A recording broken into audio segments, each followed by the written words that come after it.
Video conferencing isn't all that new, but with all the distancing for the pandemic, most of us are using it more often. For people working from home, it's a tool. But for the elderly and people with disabilities in institutional settings, the remote connections are also a lifeline. That's why the nonprofit Guardian Community Trust has been providing them through tablets for its beneficiaries. To tell us about the effort is the executive director of the trust, Peter Macy. Thank you very much for being with us, Peter. Good morning, Chris. Thank you for giving me the chance to be here. Peter, I use that legal term beneficiaries. These are the people you're trying to help with the tablets. Tell us about them. The people or the tablets? The people you're helping. Sure. The people we help are people who are receiving Medicaid. They're all disabled, and Medicaid does provide an enormous benefit to people. Most of our beneficiaries are elderly. Most of them are in nursing homes, which obviously has made their lives incredibly difficult recently because of the COVID-19 epidemic. But we are an organization that supports them. They are able to give us their savings at the time that they begin receiving Medicaid benefits, and we can use their own savings to provide quality of life. And lately, it's been much more than just quality of life. It's been the ability to survive emotionally in these nursing homes because of the isolation, which we hear a lot about. We have 2 social workers on staff who visit our beneficiaries regularly, and they talk to families and they talk to the residents. So we decided about 6 weeks ago, it began to sink in that this crisis is just not going to go away. And one of the things that we could do is we could use the resources that have been given to us by our beneficiaries to provide them with tablets so that they could actually see their loved ones. And we have now provided something like 60 tablets, and they love it. It's made a big difference for a lot of them. Well, one thing a lot of us know about nursing homes, for example, is that even normally there's a lot of isolation. You visit an aging parent and you're going to see them next week, but when you're walking away, they're so sad to see you go. So how does that change during the pandemic? Well, for one, they can't see their family even regularly. We have a lot of quotes from family members who haven't been able to see their father or their mother or their sister since early March. It's now been 2 full months. And one of the biggest problems is that residents who suffer dementia don't understand what's going on. And they're getting moved around for their own safety, but they don't know why. And when they get moved, it means their phone number changes, which is a real crisis. If you have trouble remembering things, to remember a new phone number, be able to communicate that with family. And of course, the staff are just heroic. They're doing all they can do, but it's hard for them to find the time to reach out to all these family members of people who've been moved and tell them again how to get in contact.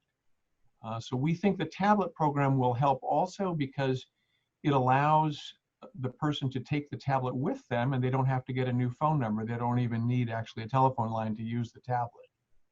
Well, one of the things that I've noticed over the past few years at least is that tablets and cell phones with images or even videos have been used in these settings before. Relatives come in, you show grandmother some photos and you have a conversation. Why is that so important for them? Well, a lot of the time their language ability is gone, so that they can identify and understand things visually that they just can't do over the telephone. Just to be able to see the loved one, they say a picture is worth 1,000 words, and it really comes home in this situation where communication is really difficult. And you might have an immigrant looking at photos from his or her native country and remembering something. Isn't that important too? Completely. It revives their memory. It gets them more stimulated. It makes them more active mentally.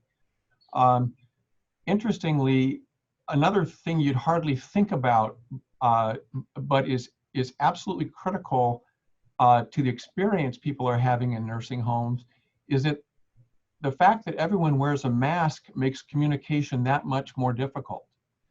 Because even when you're meeting with people, you can't see them smiling, you can't see how their face is moving. And it works both ways.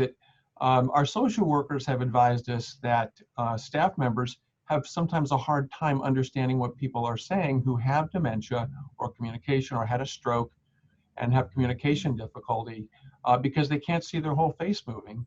And then they know that the residents themselves are having a hard time understanding because, again, they can't see the lips moving. Well, of course, this all builds up to somebody finally coming to you and saying, you want to do this with the tablets, but procuring the tablets, distributing them, and making sure people can use them. I mean, how did that work out?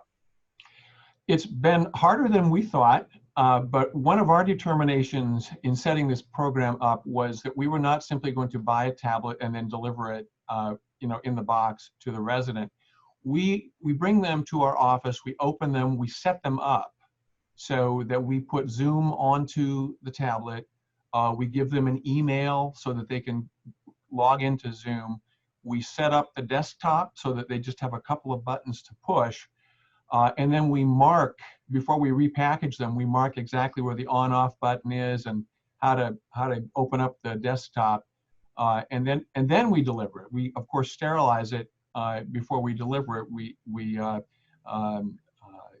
remove, we use disinfectant on it. And that has actually helped a lot. The other thing that we've learned is that nursing homes themselves were doing all they could to provide visual contact.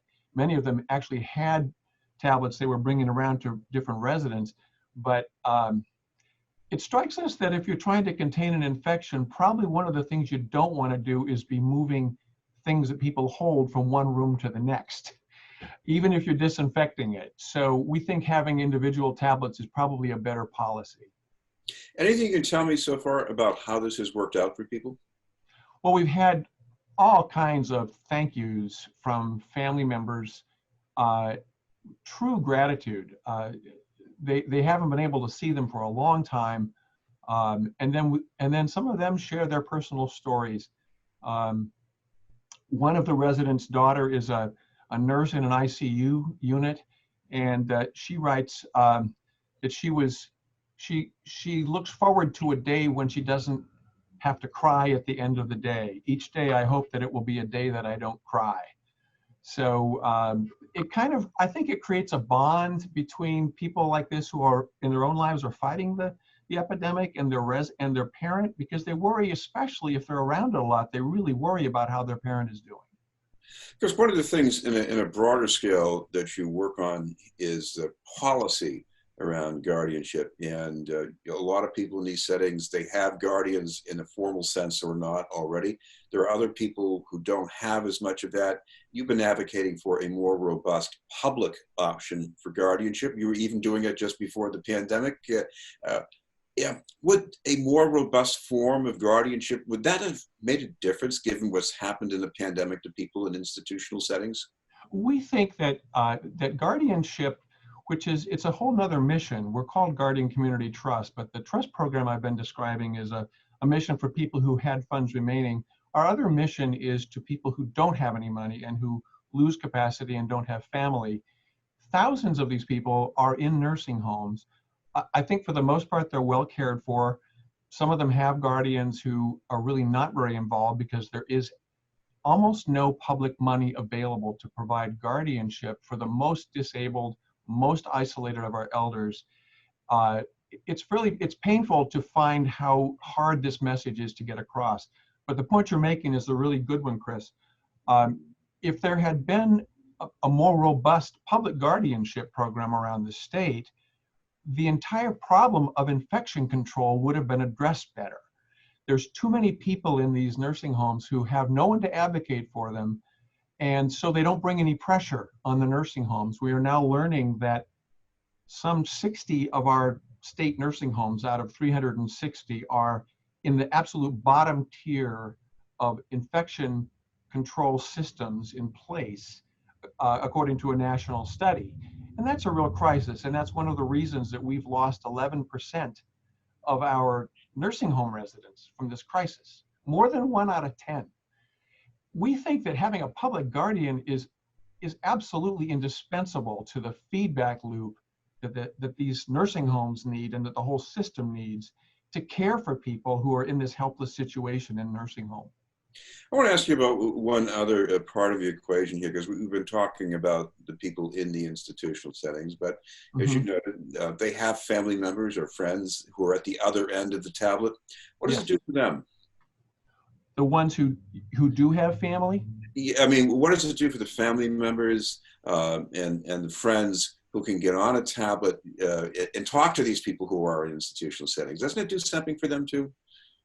For the residents, for the families themselves, we can't, because we can only take care of our beneficiaries. But it's pretty interesting. It's not the feedback we get from people who are able to see their family members on these Zoom calls. It is not all bad news. It's not all, oh my God, what did we find? There's plenty of, it was wonderful to see how well they're caring for mom, that she's okay.